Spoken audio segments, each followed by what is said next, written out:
Olá pessoal, boa noite. Boa noite já, né? 18 horas em ponto. Tudo bem com vocês? Ei, gente, boa noite. Todo mundo aí encerrando o expediente para acompanhar a nossa live aqui. Hoje a gente vai receber uma convidada muito especial, doutora Camila.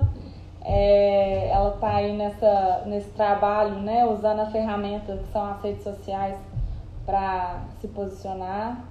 E a gente admira muito o trabalho dela e por isso a gente convidou para ela participar dessa live conosco. E aí ela está entrando aqui, nós vamos dar início a um bate-papo para poder falar um pouco sobre a conscientização dos profissionais a respeito dos métodos, né, de solução de conflitos, para realmente começar a conscientizar de qual que é o seu papel na vida do seu cliente, para que comece a ter, né, trazer resultados efetivos. Então, doutora Camila, na hora que você estiver pronta, a gente já vai te aceitar aqui, então. Isso. Eu até acho que antes da Tá se conhecer, eu que acompanhava o trabalho da doutora Camila. Olá! Olá, Tudo tudo bem, doutora bem? Camila? Tudo bem, e vocês? Como estão? Tudo ótimo. A gente está tão Também. feliz de ter aceitado o convite para falar um pouquinho aqui no nosso projeto Além do Judiciário. Eu estava comentando com o pessoal que está entrando que eu já acompanho seu trabalho aqui no Instagram há algum tempo e sempre tem um conteúdo muito inspirador aqui. Acho que a sua trajetória é exemplo para todo mundo. Eu já acho que eu tenho um pouquinho assim, de estrada além da advocacia, mas eu sempre fui muito aberta a aprender com todo mundo das outras gerações e que vem acrescentando tanto aí. Então, eu fiquei muito satisfeita de ter te convidado e de você, de imediato, ter tido disponibilidade para falar aqui com a gente um pouquinho hoje.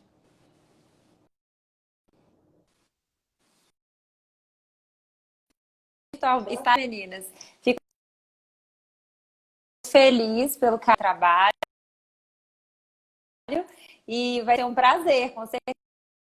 É só já o projeto de você, que a Pamela já me contou, Gente, eu acho que travou um pouco. Voltou? A tempestade, eu acho que está deixando a conexão bem ruim. Eu acho que tá travando. Agora parece que voltou, né? a gente está te ouvindo. Sim, mas aí eu estava agradecendo mais uma vez pelo convite e a temática muito relevante. Vai ser um prazer bater esse papo com vocês hoje. Ah, que bom, Camila. Gente, caiu uma tempestade aqui em BH agora, no final do dia. Choveu pedra. A gente falou, nossa, só falta a internet de resolver não funcionar. E eu Então, pensei nisso também, acredita? de ficar travando, de conexão, a gente vai tentando aqui, mas agora parece que vai funcionar. Estabilizou.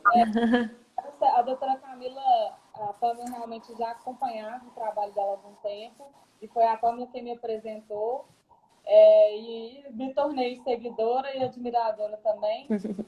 E é muito bacana, né? Ver profissionais que realmente conseguem fazer da rede social um instrumento de trabalho de forma séria, de forma ética.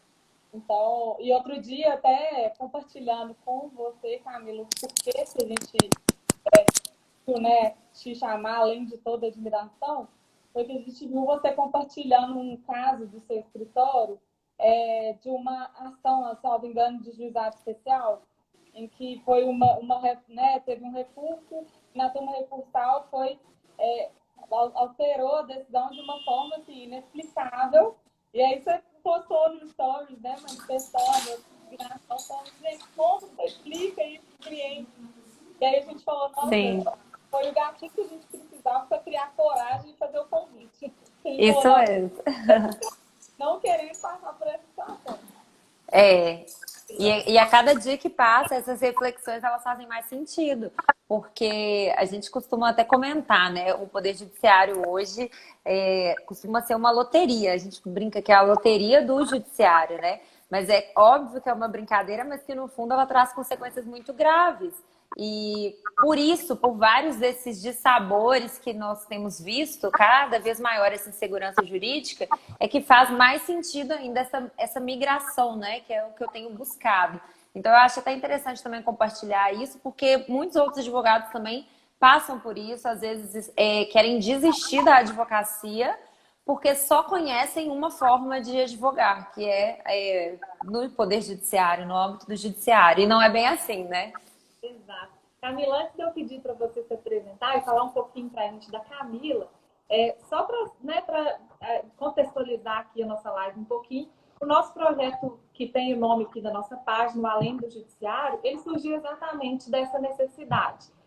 Eu já vinha de uma trajetória de uma advocacia mais litigante, eu sou a irmã mais velha aqui da dupla, e aí a Tessa sempre esteve comigo nessa caminhada, mas que se formou um pouquinho depois, mas, né, e veio com uma ideia muito trazendo esse tipo de inovação para a gente implementar dentro do nosso escritório, porque a gente sentia essa necessidade de que estar vinculado estritamente ao judiciário muitas vezes nos frustrava, porque a gente ficava refém de uma estrutura que não depende da nossa ingerência.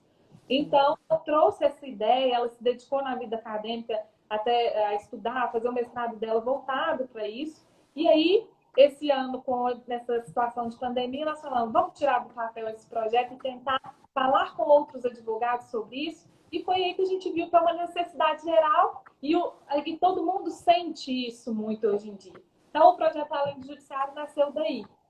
E aí... Voltou. Tá, deu uma travadinha.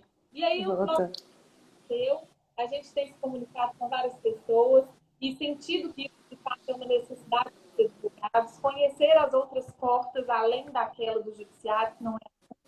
Então, a gente está satisfeito de poder partilhar aqui um pouquinho com o seu público também, com seus seguidores, um pouquinho do nosso assunto, um pouquinho do que a gente tem tentado desenvolver aqui no nosso projeto, tá bom? E aí eu queria excelente. Faça um pouquinho da Camila, da trajetória da Camila, conta para nós aí. Bom, eu sou advogada, professora, como a maioria já sabe por aqui, mas eu me formei no interior, no João Molevade, que é a minha cidade, e passei um primeiro ano de advocacia lá, mas no interior eu não vislumbrei, né, no início muitas oportunidades. Eu não tinha, né, ninguém da família para poder ali abrir um escritório, montar, nada nesse sentido. Fui buscar experiência junto com outros, né, profissionais. E até consegui, mas era muito ainda, vamos dizer, não tinha aquele volume, não tinha aquele fluxo, né? O interior a gente já sabe que é um pouco mais pacato. E aquilo ali já foi me batendo um desespero, porque eu já queria aprender mais, na ânsia, né, de poder trabalhar mais. E também pensando já nos estudos, eu tinha até ganhado uma bolsa de pós-graduação na faculdade, e acabou que essa pós não se formou por número de alunos. E aí foi o grande estopim, que eu falei, não vai dar para eu continuar aqui, eu vou ter que sair para continuar estudando, buscar outras oportunidades. E vim para Belo Horizonte, isso em 2015, quando eu vim para cá. E aí comecei os estudos, fiz 2 pós-graduações, uma na ESA, outra na PUC Minas. Depois fui para o mestrado também, que eu concluí agora, inclusive, na FUMEC. E também sou professora de pós-graduações, professora também de graduações em Direito. E venho trabalhando, né, também nos últimos 2 anos com toda essa mudança. Inclusive, foi por conta do mestrado, né, uma disciplina específica que eu fiz, 2, na verdade, com um professor que chama Frederico Gabrich. Ele é um excelente profissional e ele nos ensinou sobre vários aspectos, muito além do que aquela própria disciplina. E tudo isso me trouxe várias reflexões sobre o modo de atuação, sobre essa questão dos advogados viverem litigando. E então, na verdade, esse meu despertar, ele foi muito depois, porque a minha formação não trouxe nada nesse sentido, na minha graduação. Então, é algo que eu venho estudando, buscando conhecer mais a cada dia e implementar também na minha advocacia, especialmente aí a parte de negociação. Então, estou aí nessa questão da migração, né? Vamos ver se a gente conseguirá chegar no 100% extrajudicial. Aproveitando esse gancho, Camila, da questão, né, até da sua experiência com a docência, tudo, eu também venho de um contexto de formação que a gente era formado com valores litigantes, né, dentro da faculdade.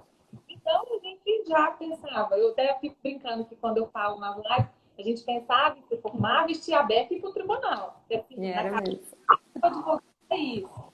E acaba que, lógico, que a gente começa a conhecer, né, outras oportunidades e tudo. Então, até aproveitando essa experiência sua da docência, eu queria que você falasse um pouquinho assim, hoje a gente sabe que isso já tem uma certa mudança, a própria legislação ela vem inserindo, né, incentivos aí para métodos extrajudiciais, tudo. E Sim. como que você trabalha, ou você vê isso sendo trabalhado nas faculdades, por exemplo, diante dos alunos? Se essa mentalidade já é um pouquinho diferente, como que é? É interessante, porque essa pergunta foi super oportuna, porque eu leciono, eu sou professora da disciplina de meios alternativos não, adequados de solução de conflito em uma faculdade de Itabirito, e chama Faculdade Alice. E nas outras faculdades também que eu leciono, eu sei que já tem também a grade. Mas foram mudanças recentes, né? Desde especialmente o Código de Processo Civil de 2015, que formalizou, vamos dizer, né? Já existiam algumas possibilidades, mas ele colocou ali, vamos dizer, no papel a questão do favorecimento, do prestígio aos outros meios também. Então, desde 2015, a gente vem percebendo essas mudanças junto às faculdades, se não inserindo especialmente a disciplina de forma autônoma, na grade de processo sempre é trabalhado também. Então, isso já é uma coisa que vem acontecendo nos últimos anos. Então, é algo muito bom, porque assim como você, eu também não tive nada disso na faculdade. Era processo do início ao fim e a gente aprendia a brigar, vamos dizer assim, né? E hoje a gente já pensa o contrário, porque não é o advogado bom, é aquele que tem uma boa demanda, o pessoal falava, né? E não é assim mais. Hoje, a cada dia, vai essa conscientização dos alunos. E especialmente nessa faculdade que eu leciono, lá em Itabirito, os alunos, eles têm essa disciplina logo no segundo período. Tem alguns alunos do primeiro ou do segundo, eles fazem em conjunto, né, a disciplina. E eu acho totalmente oportuno e válido, porque eles começam a ter essa conscientização antes mesmo de estudar o processo.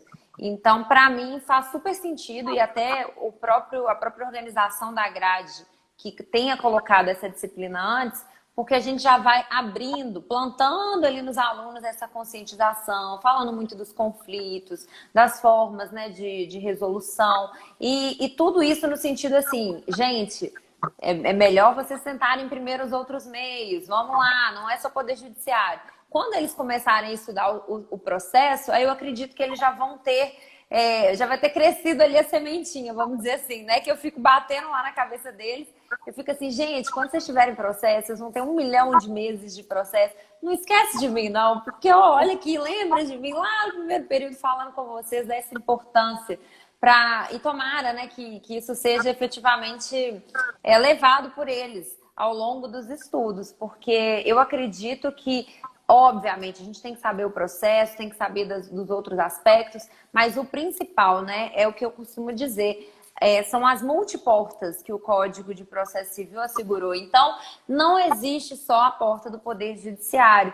E, pelo contrário, a gente deve deixar o Poder Judiciário para as demandas que realmente precisam do Poder Judiciário. E o que eu penso? Quando a gente começa a levar questões que poderiam ser resolvidas fora para o judiciário, a gente não só está sujeito, né, à loteria, aos vários riscos que a gente tem ali, às vezes, de uma decisão infeliz, como também a gente prejudica o próprio direito de acesso à justiça de quem precisa do Poder Judiciário. Porque a gente começa a sobrecarregar de processos e aí, às vezes, um outro que é idoso, que é doente, que precisaria de uma decisão rápida, acaba que ele não consegue, porque tem 1 milhão de outras questões, vamos dizer, um pouco mais banais, vamos dizer assim, um pouco mais leves, que poderiam ser solucionadas amigavelmente. Então, tem uma dupla conscientização aí, não só da próprio direito daquela pessoa, do cliente, como num aspecto geral, que eu acho que temos esse papel também enquanto advogados. A gente fala muito isso, né, Camila? Que uma além da questão que envolve o direito do cliente, né? Entender a necessidade ali, porque às vezes um processo judicial ele vai demorar tanto tempo que não vai atender a necessidade do cliente. A gente também prega muito isso, que os advogados eles costumam terceirizar a culpa, né? Falar que o judiciário é moroso, que a estrutura é burocrática, que as decisões são ineficientes, ineficazes. E aí a gente fala muito isso aqui, que vamos fazer a meia-culpa, né? A partir do momento que a gente fizer a nossa parte, né, levar ao judiciário realmente o que precisa da intervenção, a gente vai poder exigir de uma forma mais assim, olha, não tem tanta sobrecarga mais. São matérias específicas que estão chegando até aqui. São demandas mais, né, específicas. Então, vocês conseguem, né, vocês, Poder Judiciário, conseguem prestar um serviço ao jurisdicionado mais eficiente, mais eficaz. Só que enquanto a gente não faz a nossa parte, tudo é justificativa, né? A gente está dando o que eles precisam de justificativa para falar que não consegue suportar. E aí, outro ponto que você falou que é muito interessante, eu também dou a matéria né, de métodos adequados à solução de conflitos na graduação, e foi uma das coisas que incentivou a gente a dar o pontapé inicial para esse projeto. Porque eu falei para a Pâmela o seguinte, Pâmela, daqui, vamos colocar, as primeiras turmas que começaram a ter a disciplina devem ter 1, 2 anos. Daqui 3 anos vai ter um tanto de profissional no mercado que vai estar trabalhando de uma forma muito diferente. Se os profissionais já têm algum tempo de estrada, não se atualizarem, não mudarem essa mentalidade, não formatarem, eles vão acabar ficando para trás. Ou então dificultar a entrada dessa nova cultura. Então, a gente precisa falar para esses profissionais, né, que já estão aí há um tempo, reclamam muito da estrutura e muitas vezes não sabem por onde começar e como fazer diferente. E é muito legal, né? Eu acho que você deve ter a mesma experiência que eu, assim. Quando a gente fala de teoria do conflito numa sala de aula, de métodos adequados, os meninos vão à loucura. Eles falam assim, que isso? Eu nunca achei que eu fosse na faculdade de Direito. E a gente não estudou, né? Então a gente fala, realmente, tempo atrás não ia. E eles acham, assim, humaniza muito, né, a questão do processo. E a gente começa a entender que processo é procedimento e que não é processo judicial. E aí eu brinco com os meus alunos. Pessoal, a primeira matéria que vocês têm que ter quando vocês pisam na faculdade de Direito é a teoria do conflito. Porque vocês só vão lidar com o conflito daqui para frente. É verdade. Sim, isso é muito verdade, né? E é uma coisa também que a gente percebe, inclusive quando a gente leciona, especialmente nesses estudos um pouco mais aprofundados sobre essa questão da teoria do conflito, como que a minha faculdade, a Pâmela, pelo que disse, a gente na época, e tudo bem, né? Não estamos criticando as faculdades, é porque na época realmente nem existia, né? Mas a gente não estudou isso. E simplesmente a gente não se preocupava em resolver conflito. Sempre vem aquela decisão judicial ali e inúmeras vezes, talvez até a maioria das vezes, não solucionava o conflito.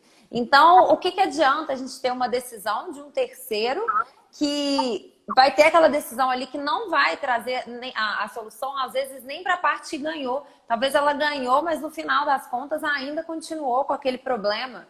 Então, eu acho que o mais interessante quando a gente pensa nisso tudo é sobre realmente restaurar, né, essas relações, estabelecer, solucionar os conflitos de forma verdadeira. Porque não vai ser uma decisão judicial que vai fazer isso. Eu acho que deve ser muito raro as situações que realmente elas vão resolver um conflito, né? Já fiz colegas advogados a falarem que nunca ouviram do cliente assim, nossa, mas chegou no final do processo, né, ganhei ou não ganhei, mas ninguém nunca me ouviu, né? Sim, todo mundo ouviu isso. insatisfeito, sim. Então, realmente a gente entendeu o propósito, né, que a profissão de advogado ela é muito mais do que ter argumento, poder de persuasão, desenvolver teses. Isso é uma parte, né, das habilidades que a gente precisa desenvolver. Camila, é uma situação. Aqui, quando a gente começou a praticar utilizar mesmo essas vias alternativas no escritório, nós verificamos duas situações diferentes. É claro que o leigo, quando ele, né, chega no seu escritório, o cliente, por mais que às vezes que ele nem seja tão leigo assim e tenha uma noção, ele se sente um tanto quanto, às vezes, inseguro, porque para ele aquilo que faz justiça é o poder judiciário, o juiz. E, em contrapartida, muitas vezes a gente também esbarra em dificuldades em relação a colegas advogados que também ou desconhecem, não praticam, ou também desacreditam os institutos de métodos alternativos. E aí eu queria que você partilhasse com a gente se a sua sensação também, às vezes, é essa, como que você vê isso, né? Porque eu acho que a gente pensa, pelo menos, o leigo é até aceitável, porque ele confia para o advogado, que o advogado vai resolver o problema. Tudo bem, se você falar para ele que tem uma via alternativa, ele pode até duvidar, mas ele te confiou aquele trabalho, ele vai aceitar. Mas e quando a gente se depara com um colega que tem resistência? Porque muitas vezes a gente vê situações inviabilizadas, não por conta disso. do colega advogado. Sim. Fala um pouquinho para a gente o que você acha, qual é a sua visão. Sim, eu já tive experiências nesse sentido, inclusive. Inicialmente também com o cliente, em alguns momentos. Tanto que depois eu tive que mudar a forma como eu introduzia esse assunto, porque dependendo de como que o cliente chegava, é como você colocou ali, ele quer a briga, ele quer o poder judiciário, porque ele acha que é isso que vai fazer a justiça para aquele problema.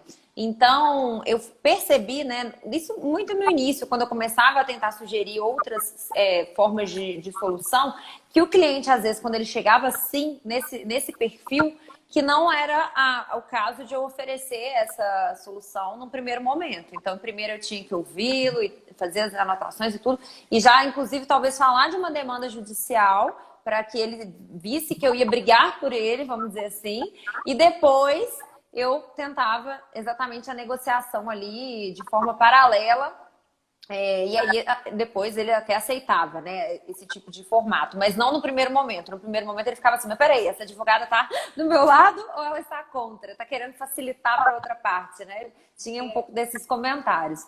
Mas com relação aos advogados da outra parte, também já tive essa barreira, especialmente alguns advogados, e não vai ter uma unanimidade não, mas as minhas experiências eram advogados um pouco mais experientes e que aparentavam ali ser advogados um pouco, vamos dizer, desatualizados, seria a palavra? Talvez um pouco não antenados com tantas situações assim. Então, para eles era totalmente impensável a gente tentar um diálogo amigável. Era algo assim, me veja lá no Poder Judiciário, se tiver que entrar, entra com processo, te vejo lá.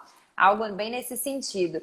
Então, e também percebo isso por parte de algumas empresas, quando essas empresas, elas já têm esse perfil de litigar também, aquela questão de postergar, né, pagamentos, dívidas, determinadas situações, porque entendem que vai ser propício lá na frente, depois de um processo aí de 4, 5, 6 anos, as partes vão estar mais sujeitas a fazer um acordo. Então, a gente vê também de todos os lados, né? Tem gente que faz de forma estratégica, sabendo assim, não, eu estou fazendo consciente para postergar, mas sabem que em demandas estratégicas eles negociam, conseguem solucionar de outras formas. Então também a gente vê como se fossem, né, como que chama aquele ditado? Como que chama? 2 pesos, 2 medidas, né? Eu acho que seria mais ou menos isso. Eles agem assim, para o que convém, faz fora do judiciário. Agora, para o que não, deixa lá e as consequências podem demorar aí anos, né? Até ser resolvida essa situação. Então, é algo que a gente se depara assim. E só para fechar, eu vejo também que agora as empresas, né, mais atualizadas, startups, empresas de tecnologia, são empresas mais antenadas. Elas têm tido uma postura muito mais fora do judiciário do que dentro. Então, isso também é uma coisa que eu tenho percebido. E hoje em dia a gente tem inúmeros facilitadores, né? Eu falo que a gente passou por algumas situações aqui no escritório. Esse ano, que é um ano interativo com essa questão aqui, a gente se deparou com outras situações, por exemplo, de advogados que acharam que o extrajudicial surgiu agora, porque a justiça ficou parada aí 6 meses, e aí, de repente, todo mundo se viu louco e desesperado, porque tinha que trabalhar, tinha que ganhar dinheiro, tinha que pagar conta, e no judiciário você ia ter que ficar esperando, não ia ter jeito. Então, a gente sentiu muito isso também dos colegas, das pessoas.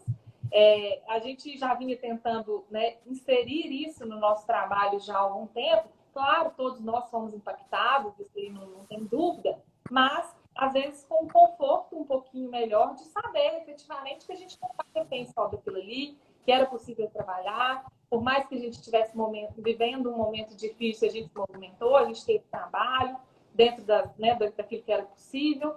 Então, realmente, essa situação também casou, porque despertou em muita gente essa necessidade e falou, dá para continuar desse jeito mais, daqui para diante, né? Então, foi uma situação que realmente também aconteceu. Não sei se você também... Sim, e essa questão não só no extrajudicial, mas questões, por exemplo, muito tradicionais que nós temos na advocacia, né? Por exemplo, reunião presencial. Tinha cliente que no início, assim, eu acho que pensou assim, acabou agora, né, a vida, como é que eu vou fazer? Porque era toda semana aquela demanda de você ter que ir pessoalmente à empresa.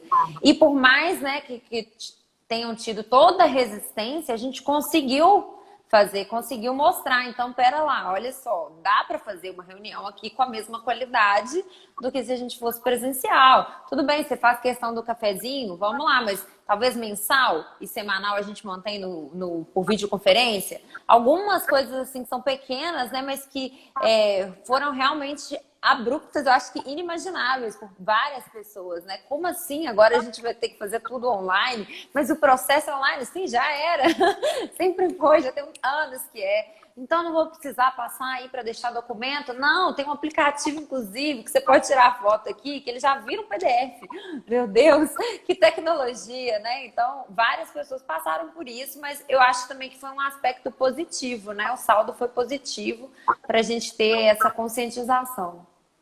Eu acho que também foram situações que nós vivemos que avançou a nossa vida aí uns 20 anos sem a gente querer. Isso mesmo.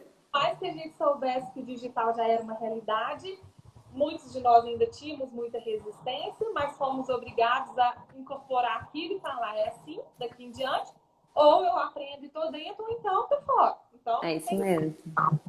Então, foi realmente isso. E aí, eu acho que casa muito com esse objetivo que a gente tem aqui na rede social, que é de utilizar isso aqui como um instrumento. Isso aqui acaba que facilitou muito a nossa vida nesse aspecto. Esse trabalho não é fácil, a gente vê a sua trajetória e a gente sabe o quanto construir isso é difícil. A gente está começando agora, aqui tem pouquinho tempo, batendo cabeça, errando bastante. Mas a gente entendeu que realmente isso aqui dá para ser dessa forma, dá para usar. E é aqui que a gente vai informar, levar informação sobre o nosso trabalho, né? Então, que aqui a gente pode alcançar e restringir, não tem distância para isso aqui. Sim. Ou com boa internet, com um bom celular, seu escritório está em qualquer lugar. Isso mesmo. Seu trabalho, seu serviço, você está em qualquer lugar.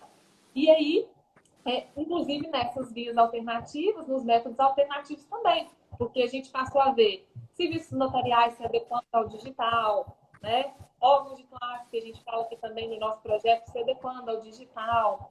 As mediações aí, né, Tássia? Online. Online, né? Conciliações online, no judiciário, fora do judiciário.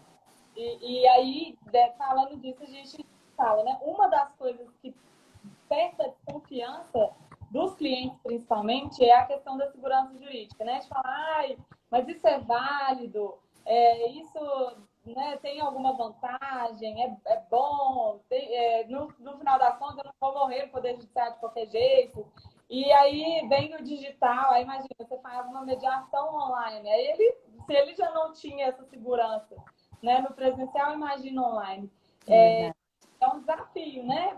Oferecer o seu cliente e garantir para ele que aquilo tem validade, tem segurança jurídica.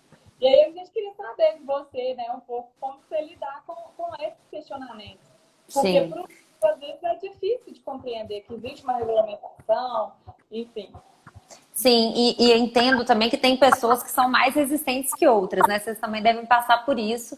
Às vezes vai também essa questão da profissão, às vezes a forma como a pessoa ela lida com essas questões pelo próprio tempo de experiência, de vivência, né? Algumas pessoas só conhecem isso realmente de poder judiciário. Então, eu acho que cabe muito ao advogado aí o papel que todos temos de ser um pouco professores, né? Todos nós temos que ensinar algo, temos algo a ensinar para as pessoas. E nós temos essa missão hoje ainda mais, né? O que a gente fala do juridiquês, que hoje, em hipótese alguma, pode existir, embora ainda exista, mas a gente sabe que está com os dias contados, é algo que não vai se sustentar. E vai muito esse papel do advogado nesse sentido, de traduzir para o cliente todas as questões técnicas, todas as questões jurídicas, explicar, desenhar, se for preciso, num papel, ó, existe essa forma, existe essa e essa. Todas as outras também têm a mesma validade. Ah, mas e se for descumprido? Se for descumprido, podemos levar para um cumprimento. E sanar todas as dúvidas. O advogado tem que esclarecer todos os pontos para que o cliente ele sinta-se realmente seguro, né, com aquela escolha. E eu acho que um passo muito fácil, muito mais fácil, né, se torna para o advogado e para o cliente estabelecer esse tipo, né, de solução quando já tem um vínculo de confiança entre as partes. Então, às vezes, se já é um cliente que já tem um vínculo, fica mais fácil para ele, eu acredito, fazer essa migração do que, às vezes, para alguns que chegam no primeiro momento, ainda não conhecem, ficam um pouco ali, né? Podem ficar com um pouco de insegurança. E aí vem o nosso papel de ensinar, de explicar, de traduzir com a linguagem mais simples possível, com desenhos, apresentações, o que quer que seja, para demonstrar que realmente você está preocupado com a melhor solução para ele. Você não está preocupado com dinheiro, com honorários de sucumbência. A sua preocupação é a solução do conflito. E se é a solução do conflito, vai ser muito mais rápido, com menor desgaste psicológico, custo financeiro, dependendo da situação também. Então, por que a gente vai deixar isso arrastar anos e anos no Poder Judiciário se tem uma possibilidade aqui? Aí, se não der certo, tudo bem, a gente continua tendo a possibilidade do Poder Judiciário, uma não vai excluir a outra, né? Exatamente. Eu tô vendo aqui só alguns amigos entrando aqui, deixa eu cumprimentar o Júlio, a Lu, a Natália, a Tati, Donizete, Fabiano, Lucélia. Ai, vi várias pessoas aqui, só para dar um oi geral. E uma coisa muito legal que a gente costuma fazer, Camila, assim, não sei se você também tem esse costume, até dentro daquilo que você falou, né? Às vezes o cliente ele não se sente confortável, e se você insistir muito, for muito assim, ele vai acabar assustando, falando, ah, não é esse advogado que eu quero, porque ele não te conhece, né? Sim. Nem sempre. Ele pode ter uma referência e tudo, mas é um primeiro contato. Então, o que a gente tem feito?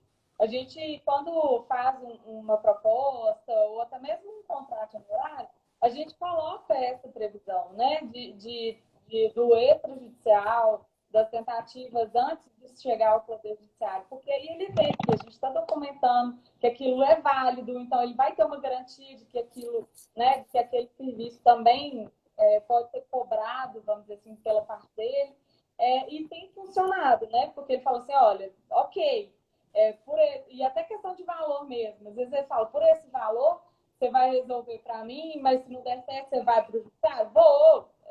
A intenção é resolver. Então, isso conquista a confiança, né, dos clientes.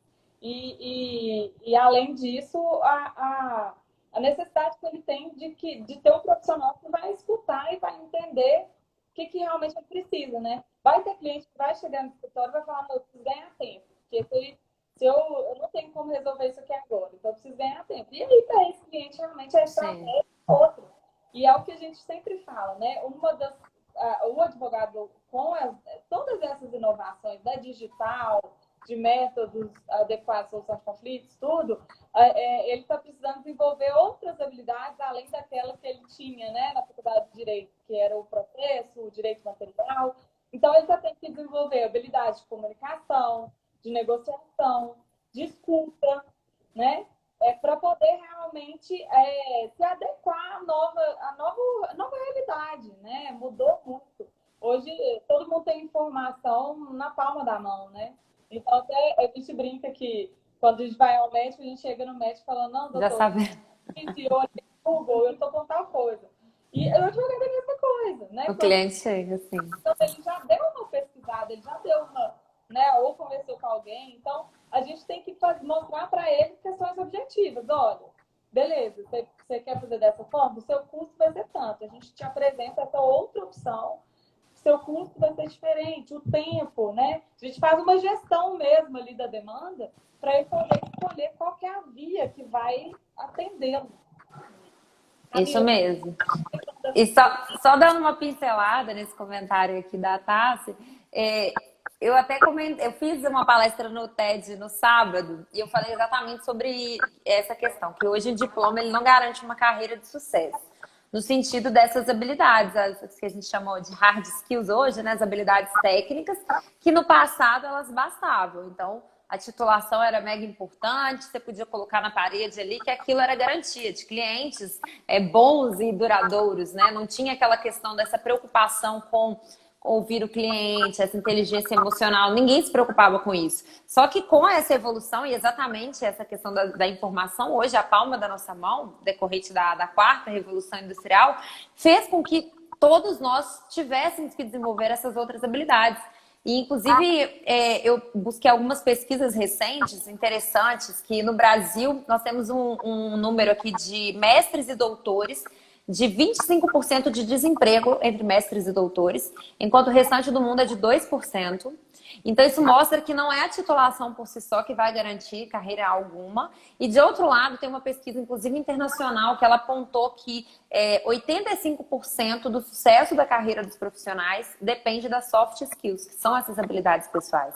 Então, aí que é a grande chave, porque o profissional, ele, tudo bem, ele pode fazer um curso de mediador, ele pode fazer uma pós, ele pode estudar isso aí também, mas se não, ele tem como estudar hoje, gente, de forma sozinho, autônomo, ele tem vídeos no YouTube, ele tem milhares de artigos para ler, ele tem livros, ele pode desenvolver essas habilidades, né, vamos dizer, a técnica, e além disso, buscar esses outros conhecimentos, como a comunicação, a escutativa, que a gente fala. Eu já tive clientes que vieram de outros escritórios reclamando que o advogado estava recebendo ele e digitando no computador, não olhava. Podia estar até digitando o que ele estava falando, mas não mostrou ali para ele, ó, estou anotando o que você está falando, ou então, sim, vamos lá, deixa eu só um minutinho aqui para eu anotar.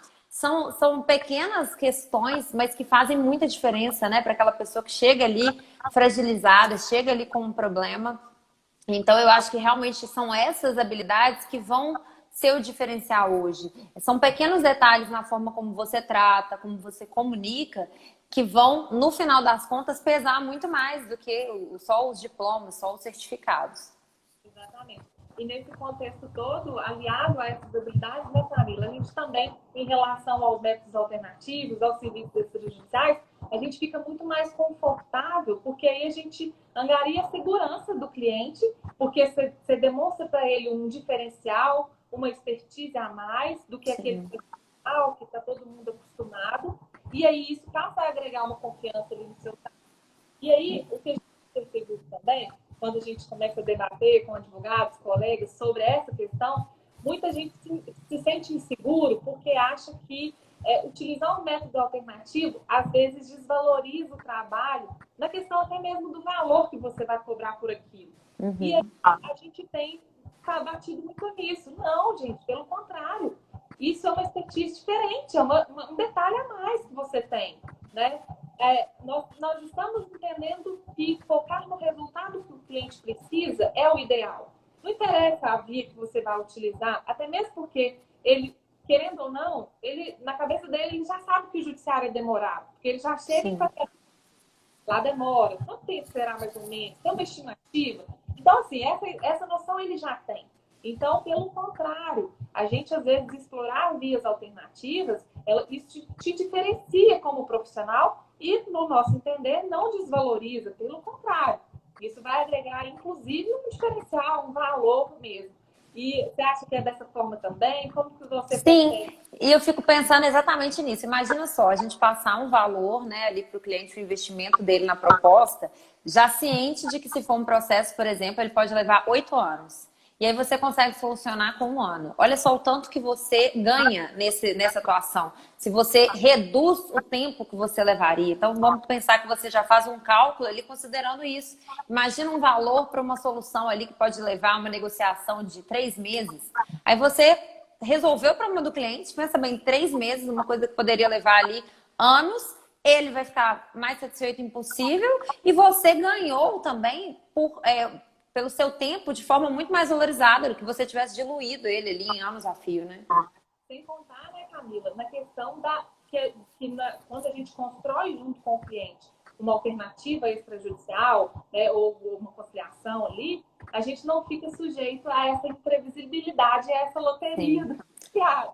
Eu acho que esse é o que mais, essa é uma das que mais tem me feito refletir, sabe? A cada vez que a gente vê algumas situações assim e que não têm sido mais tão inusitadas, né? Elas têm sido corriqueiras. Esse é o grande problema. Então a gente começa a refletir cada vez mais nessas possibilidades porque a gente não sabe o que está por vir. E aí o cliente fala, mas não está na lei? Mas e a tal da jurisprudência? Você não falou? Eu falei, tem, olha aqui a jurisprudência, tá lá em Brasília, tem o STJ, tem o STF. Mas e aí, por que não aplicou? Como é que você responde? São situações que a gente fica assim, refém, né? Então, infelizmente, os julgadores são pessoas, pessoas erram, todos nós erramos. Então, a gente ficar ali também à mercê disso, como você colocou, Pamela, eu acho que é um dos piores, essa incerteza do que a gente vai vir. Porque a gente não tem mais a garantia. Se você tem lei, se você tem jurisprudência, doutrina, tudo você pode ter hoje. Chega lá, às vezes é uma decisão contrária. Você fala assim, como é que pode? Não leu nada, não tem condição, não tem cabimento. E aí, isso revolta, né? Acontece igual eu vi no dia que você realmente falou do caso concreto aí do seu escritório, Camila. Você tinha situações muito análogas e com decisões Totalmente diferentes. condenação totalmente diferente.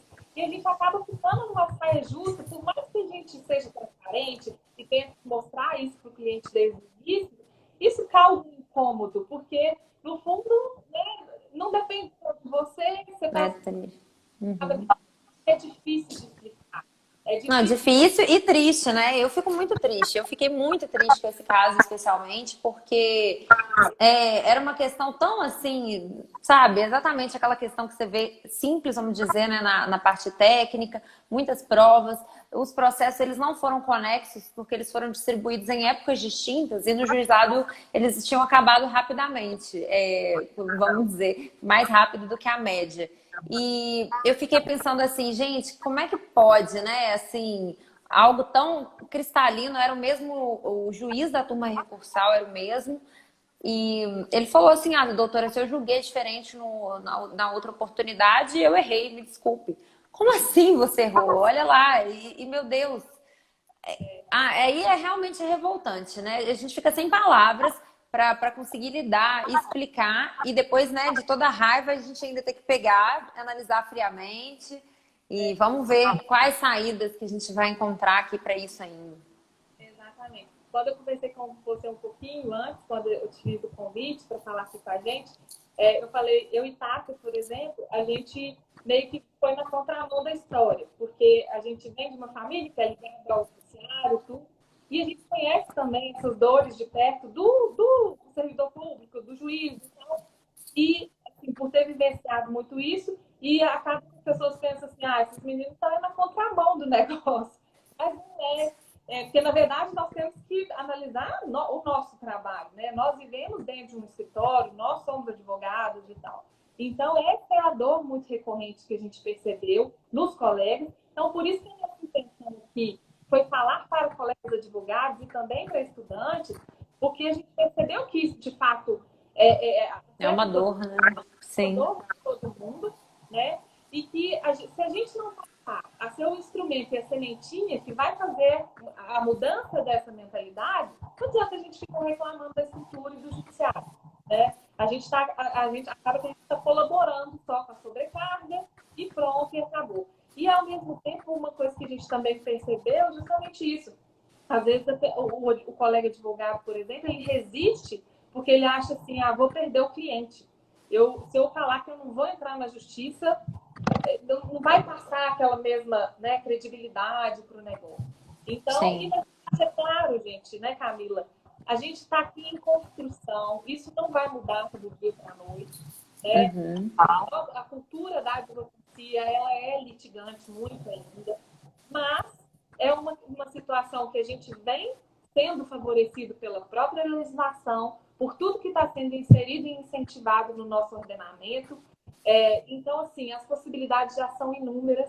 Então, a informação que as pessoas têm hoje em dia também já facilitam muito, porque a gente ainda brincou muito aqui no escritório durante a pandemia, a gente recebia direto contato. Como faz divórcio online? Então, assim, o povo já está Despertando. a justiça está parada, mas dá para fazer, porque tem online e também o procedimento do cartório e tal. Cada casinha cartorária, muitos profissionais, né, é aquela mais usual, então já, o próprio leigo também já conhece, mas a gente acaba esbarrando aí nessas questões de realmente a resistência, às vezes, vou falar que eu não vou fazer por outra via porque eu vou perder aquele contrato, ou não Sim. vou ter credibilidade no trabalho. E realmente, isso é uma construção que a gente vai tentar modificar. E eu costumo dizer também, né, até para os meus alunos de outras disciplinas também, quando eu falo muito com eles sobre essa questão da advocacia 4.0, 5.0, que qualquer mudança ela passa por vários problemas, né? Mudar dói, crescer dói e sair da zona de conforto também vai requerer aí algumas situações. A verdade é que ninguém quer sair, né? A zona de conforto, como o nome diz, ela é muito confortável, só que ela mata, né? Se a gente pensar em termos aí profissionais. Então, eu falo muito isso com eles, no sentido de se abrir para o novo. Inclusive, tem um case que eu menciono sempre, que é sobre a Kodak, que é aquela empresa, né, de fotos e filmes que dominava o mercado na década de 80, 90. Todo mundo, né, ficava ali revelando vários e vários filmes. E aí, o que aconteceu? Dentro da própria Kodak, tiveram um desenvolvimento ali da câmera digital. E eles abafaram a ideia porque ficaram com medo de perder o mercado. E aí, o que aconteceu? Anos depois, outros desenvolveram a câmera e realmente a Kodak veio a fechar as portas. É uma pequena história, mas que a gente pode tirar várias lições para todos os aspectos, inclusive trazendo aqui para a advocacia, seja em termos aí tecnológicos, né, de adaptação, seja em termos dessa nova forma ali de advogar, buscando soluções e outros métodos que não o poder judiciário. Então, eu acho que é algo um passo de formiguinha mesmo que a gente vai fazendo, migrando, né, quem já era como nós, da advocacia totalmente processual, começa a migrar, os novos que estão entrando no mercado já tem um pouco mais dessa consciência, e é isso, é do nosso papel também falar sobre isso, engajar vocês com um perfil que eu achei muito interessante, o próprio nome já traz várias questões para serem refletidas e, como diz Heráclito, ninguém entra no mesmo rio e nada na mesma água duas vezes, porque a água já mudou e a pessoa também já mudou quando ela entrou no rio novamente. Se não formos nós, né, esses agentes que vão trazer a mudança, quem vão ser esses agentes, né? Então, nós temos esse papel enquanto advogados, enquanto pesquisadores, enquanto professoras. Então, eu acho que é muito importante a gente pensar nisso também. Exatamente. Eu falo que eu tenho falado muito com colegas assim, por mais que você ache que seja utópico, e realmente porque vai ser muito trabalhoso, até que isso tudo que a gente viveu até hoje seja desconstruído, não desconstruído, mas modificado, né? Então, adequado mesmo à nossa realidade hoje. E a realidade da sociedade, do jurisdicionado, hoje ela clama por isso. Não dá para as pessoas ficarem aí esperando anos. E aí, como você falou no início, para que a gente deixe desaguar no judiciário aquilo que efetivamente é necessário, para que a tutela jurisdicional seja realmente efetiva e ela atenda o interesse ali do cidadão que precisa dali, porque inevitavelmente tem situações que a gente vai precisar que o judiciário ter que interferir. Mas nós que vamos ser os grandes colaboradores, se a gente não fizer a nossa meia-culpa, a nossa parte, aí realmente vai ficar difícil. A gente, aqui no perfil mesmo, a gente está em construção dessa página, tudo, e acaba que já apareceu muito colega de muito estado, às vezes, assim, a gente fica sujeito a tudo aqui, né? A incentivo, crítica, enfim. Teve um colega, nem lembro da onde, né, Tati? No estado distante. E ele falou assim, vocês estão sonhando que isso dá certo, né? Vocês estão delirando. Isso é sonho, isso é utopia, isso não é realidade do Brasil. Aí eu falei, não, eu não sei qual é a sua área de atuação, eu não sei assim, quais são as suas dificuldades, mas a única coisa que eu posso te sugerir é o seguinte, vamos juntos, às vezes, tentar modificar alguma coisa, que seria isso, sua atividade, no seu dia a dia, no seu contato com o seu cliente, independente da área que você atue, porque quem sabe você começa a ser um ponto de transformação. E aí até isso bem, assim, porque eu não conhecia ele, não conhecia a área que ele atuava, então não tinha nem como sugerir nada. Mas muitas pessoas às vezes criticam e acham que realmente isso é delírio. Eu acho que não. Então, a nossa ideia aqui tem sido essa, sabe? E muitas pessoas também apontam sem nem ter um mínimo de pesquisa a respeito, né? Então eu falo muito isso com os alunos, especialmente antes de falar de qualquer coisa, pesquisa. Você tem que ter um mínimo ali de embasamento para poder discutir. Uma coisa eu já estudei, já pesquisei, tentei e não deu certo. Aí acho uma utopia, quem sabe o diálogo poderia até fluir um pouco mais ali com relação à temática. Agora, simplesmente um apontamento, às vezes, sem nem saber do que se trata, né? Que também é muito comum na área jurídica, as pessoas que adoram apontar os dedos, julgar também sem conhecer. Então, eu acredito que o passo mais relevante para qualquer discussão é esse, da pessoa ter, primeiramente, esse estudo acerca da temática, e sim a gente pode construir algo, um diálogo mesmo proveitoso. E assim, a gente percebe também, Camila, que muitos, hoje, igual a Camila brincou, né? Na pandemia, teve gente que descobriu o extrajudicial na pandemia. E aí começou, né, a falar-se muito de advocacia extrajudicial. E a gente observa que a maioria dos profissionais focam muito nessa questão temporária, numa questão que ainda continua passando, ainda que de forma mais rápida, mais eficaz, ainda é a que conta como um terceiro, né? E a gente, muitas vezes, não exerce dentro do nosso escritório aquela autonomia que a gente tem, né? De negociação, de tentar uma conciliação, né? Uma negociação direta ali e tudo mais. E a gente falou, olha, nosso intuito com esse projeto, sim, nós vamos falar dos serviços cartorários, que eles existem, são pouco utilizados, poderiam ser muito mais. Mas mais do que isso, a gente precisa falar de habilidades, né? De habilidades que você, como advogado, vai poder desenvolver independente de um terceiro, né? Isso é o que a gente mais preza aqui, né? De não ficar... Aí, às vezes, a gente até debate, né? Será que a gente precisava segmentar uma área e tudo mais? Não, porque o extrajudicial você pode aplicar em qualquer área. Você não tem áreas, né? Então, se existe essa possibilidade, a gente precisa falar do que todo mundo pode fazer dentro da sua especialidade. Então, a gente sempre incentiva muito isso. Concordo, isso mesmo. Camila, a gente já está caminhando aqui para o final. Eu gostaria muito de te agradecer. Eu fiquei super feliz. Inclusive, a Tássia, enquanto professora, eu falo, segue as dicas da Camila, porque em relação aos docentes, tá certo. E nós ficamos muito satisfeitas. Eu falo, a gente vê tanta coisa no rede social, tanta informação, mas ao mesmo tempo tanta gente com conteúdo tão rico para dividir com a gente de graça aqui, né? Para a gente aprender tanta coisa. Sim. E isso, por essa transformação digital toda. Um dia eu conversei com um colega e ele falou, ele é mais novo. E ele pegou e falou, eu falei assim, eu fico às vezes meio resistente, porque eu acho que eu sou mais velha nessa turma aí, mas eu estou aberta, eu quero aprender. Eu tenho maior dificuldade, mas ao mesmo tempo eu falo assim, vamos embora, que seja para dar um tanto de cabeçada e vamos aprender. Então a gente ficou super feliz, queria te agradecer por dividir aqui com o pessoal do nosso perfil, com o seu público aí, do seu Instagram, um pouquinho, e que a gente seja essa sementinha aí para fazer parte da construção dessa nova advocacia, tá bom?